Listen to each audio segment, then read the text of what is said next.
வணக்கம், good morning, happy morning, wonderful morning. எப்போதும் என்னென்னா, மனுஷன் என்ன பண்ணுவான்னா, மற்றவங்க நம்மளை பற்றி என்ன பேசுகிறாங்கங்கிறது ரொம்ப கவலையாயிடும். குடும்பத்துக்குள்ளே சண்டை வருது, ஃப்ரெண்ட்ஸுக்குள்ளே சண்டை வருது. எல்லாருமே என்னென்னா, மற்றவன் என்னை பற்றி என்ன பேசினான், கல்யாணத்தில் எனக்கு மரியாதை கொடுக்கல, என் பேரை பத்திரிகையில் வைக்கல, என் ஃபோட்டோவை கம்மியாக போட்ட, இன்னொருத்தன் ஃபோட்டோவை பெருசாக போட்ட, இது மாதிரி தகராறு பெரிய பெரிய இடத்துல நான் பார்த்துருக்குறேன்.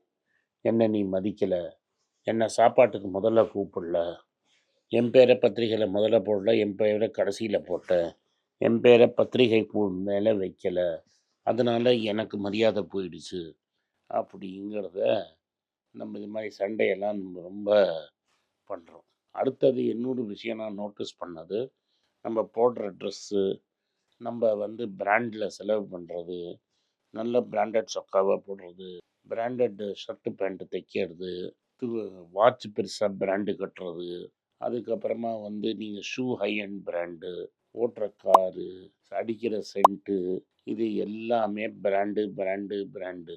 இந்த பிராண்டுக்கு பெருசாக வேல்யூ கிடையாது.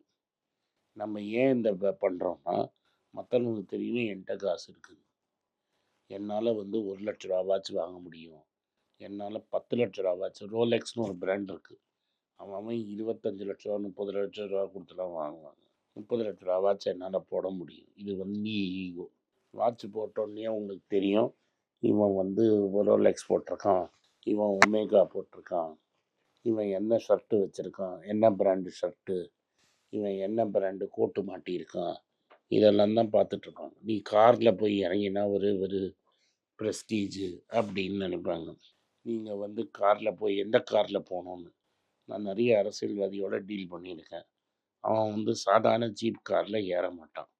என்னன்னு கேட்டால், இந்த காரில் போனால் என் ப்ரெஸ்டீஜ் போயிடும், நான் மினிமம் இந்த காரில் போனால் தான் என்னை மதிப்பாங்க அப்படின்லாம் சொல்லியிருக்காங்க. இந்த கதைலாம் பைத்தியக்காரத்தனம்.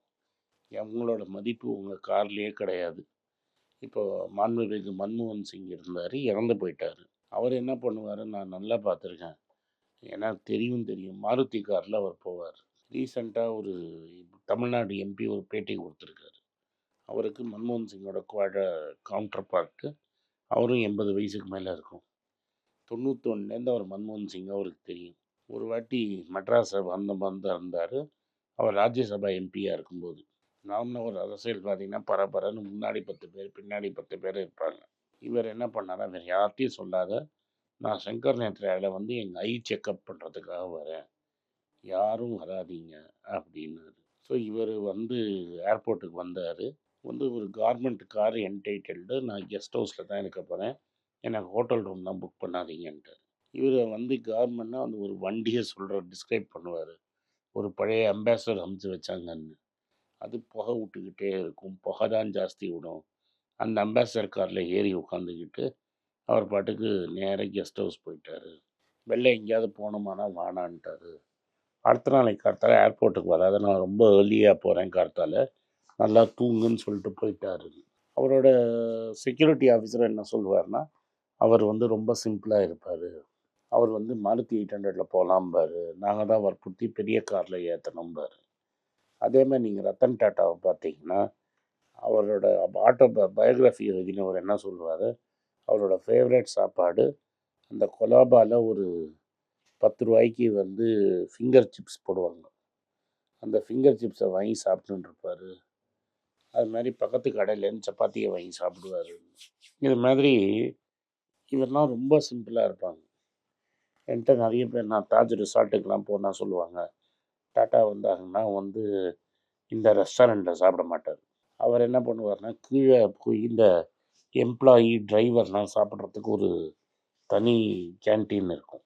அந்த ஒரு நாளைக்கு என்ன பண்ணிட்டார், அவர் போய் கேன்டீனில் உட்காந்து தான் சாப்பிடுவார். ஏன்னா எம்ப்ளாயிக்கு என்ன சாப்பாடு கிடைக்கிறதோ அதை தான் ஓனர் சாப்பிட்ணுன்னு அவரோட ஃபீலிங். ஸோ அதை போய் அவர் உட்காந்து சாப்பிடுவார்.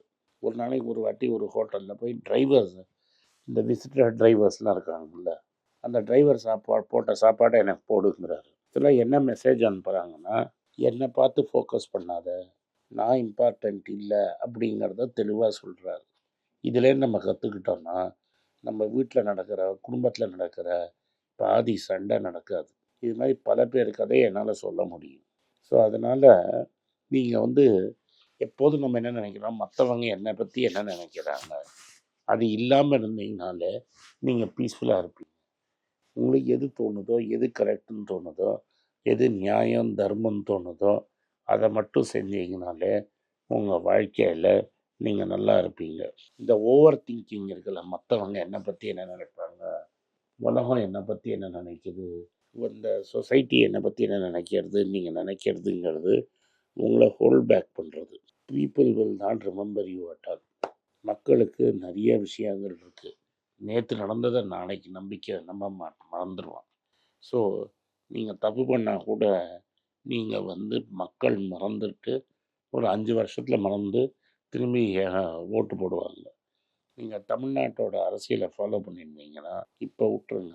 ஒரு இந்த 10 வருஷத்துக்கு முன்னாடி அரசியலை ஃபுல்லாக பார்த்துருந்தீங்கன்னா, ஒரு வாட்டி ஜெயலலிதாவை ரொம்ப கரப்டுன்னு சொல்லி பயங்கரமாக தோக்கடிச்சாங்க. 91 to 96ல் அவங்க மேலே கேஸ் போட்டு கன்விக்டே ஆனாங்க அவங்க.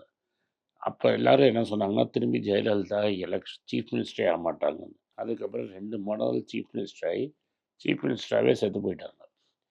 கோர்ட்டே கன்விக்ட் பண்ணி இவங்க தப்புன்னு சுப்ரீம் கோர்ட் சொன்னால் கூட மக்கள் அவங்களுக்கு ஓட்டு போட்டாங்க. இது எதுக்கு சொல்ல வரேன்னா, அவங்க தப்பாக ரைட்டான்னு ஜட்ஜ் பண்ணுறது என் மேலே கிடையாது. மக்களுக்கு மெமரி தான், ஷார்ட் டேர்ம் மெமரி லாஸ். மக்கள் அதை மறந்துட்டாங்க. மக்கள் அந்த எலெக்ஷனை தோக்கடிச்சாங்க. அதோட மக்கள் மறந்துட்டாங்க. அந்த அம்மா திரும்பி வந்துட்டாங்க. அந்த அம்மா கவர்மெண்ட் ஃபார்ம் பண்ணிட்டாங்க. அந்த அம்மாவுக்கு அரசாங்கத்தை நடத்திட்டு இருந்தாங்க. அதனால் நான் என்ன சொல்ல வரேன்னா, மக்களோட ஒப்பீனியனுக்கு ரொம்ப இம்பார்ட்டன்ஸ் கொடுங்க. ஜெயலலிதா காசு வாங்கினது ரைட்டாக தப்பான்னு நம்ம ஜட்ஜ் பண்ணுறதுக்கு இல்லை.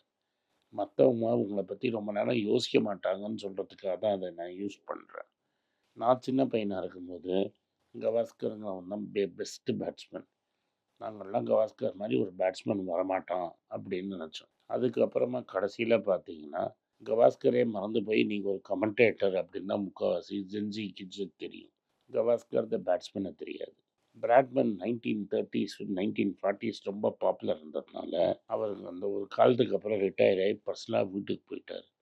பிராட்மேன் ஒருத்தன் இருந்தான்னே பப்ளிக் மறந்துருச்சு. இதுதான் நான் உங்களுக்கு திரும்பி திரும்பி எதுக்கு இதை சொல்கிறேன்னா, மற்றவங்களோட ஒப்பீனியனுக்காக நீங்கள் இருக்காதீங்க. ஸ்பாட்லைட் அப்படின்னா நீங்கள் எப்போதும் ஸ்பாட்லைட்டில் இருக்கீங்க. உங்கள் ஆக்ஷனை யாராவது எப்போதும் பார்த்துட்டே இருக்காங்கன்னு நினைக்காதீங்க. யாருக்கும் டைம் கிடையாது. ஒரு 2 நாளைக்கு 1 மாதத்துக்கு வேணால் நீங்கள் ஒரு டாப் ஸ்டோரியாக இருப்பீங்க. அதுக்கப்புறம் நீங்கள் மறந்து போயிடுவீங்க. ஏன்னா மக்களுக்கு பல விஷயங்கள் இருக்குது. அவனுக்கு அண்ணாண்ட ப்ராப்ளம் அன்னன்னைக்கு டெய்லி ப்ராப்ளம்ஸ் நிறைய இருக்குது. அந்த ப்ராப்ளம்ஸை டீல் பண்ணுவானா, இல்லை உங்களை பார்ப்பானா, அன்னன்னைக்கு காசு வேணும் அப்படிங்கிறத பார்ப்பானா, இல்லை ஐயோ இவன் வந்துட்டாரே, இவர் என்னோட லைஃப்பை இவர் என்ன பண்ணுறாருன்னு பார்க்குறத பார்ப்பானா, எவனுக்கும் டைமே கிடையாது. அதனால் உங்களோட ஆக்ஷன்ஸை வந்து மற்றவங்க என்ன கிரிட்டிசைஸ் பண்ண போகிறாங்கிறத வச்சு நினச்சிங்கன்னா நிச்சயமாக ஃபெயில் ஆகிடுவீங்க. ஏசோப்ஸ் ஃபேபிளில் the father the son and the donkey கதை இருக்குது. கடைசியில் மற்றவங்க சொன்ன பேச்சை கேட்டு அந்த கழுதை தண்ணியில் விழுந்து செத்துணும். நான் இதெல்லாம் எதுக்கு சொல்கிறேன்னா, நீங்களுக்கு எது ரைட்டோ தப்போ அதை செய்யுங்க. மற்றவங்களுக்காக ஒன்றுமே செய்யாதீங்க. நன்றி, வணக்கம். இந்த வீடியோ உங்களுக்கு பிடிச்சிருந்தா வீடியோவை லைக் பண்ணுங்கள், என் சேனலை சப்ஸ்கிரைப் பண்ணுங்கள், பெல் நோட்டிஃபிகேஷன் தட்டுங்க. இந்த வீடியோவை முடிஞ்சால் உங்கள் சொந்தக்காரங்களுக்கு ஃப்ரெண்ட்ஸுக்கும் அனுப்புங்க. அவங்கள பார்க்க வற்புறுத்துங்க. நன்றி, வணக்கம். உங்கள் பேராதரவுக்கு மிக்க நன்றி. நான் டோட்டலாக 5 புஸ்தகங்கள் எழுதியிருக்கிறேன். 3 வந்து ஆங்கிலத்தில் எழுதியிருக்கிறேன். அதில் 2 தமிழாக மொழிபெயர்த்துருக்காங்க. ஸோ டோட்டலாக 5 புஸ்தகம் ஆச்சு. இந்த 5 புஸ்தகத்துக்கு ஹார்ட் காப்பி வேணும்னா நீங்கள் கீழே இருக்கிற வாட்ஸ்அப் நம்பருக்கு மெசேஜ் அனுப்பிச்சிங்கன்னா எங்கள் டீம் உங்களை கான்டாக்ட் பண்ணுவாங்க. இந்த 5 புஸ்தகங்களில் 3 புஸ்தகம் கிண்டலில் இருக்குது. அமேசானில் கிண்டலில் வாங்கணும்னு ஃபீல் பண்ணுறவங்க நேராக கிண்டலில் வாங்கிக்கலாம். தமிழ்லேயே யாராவது ஃபைனான்ஸ் நியூஸ் படிக்கணும்னு ஃபீல் பண்ணிங்கன்னா தயவுசெஞ்சு moneypage.com விசிட் பண்ணுங்கள்.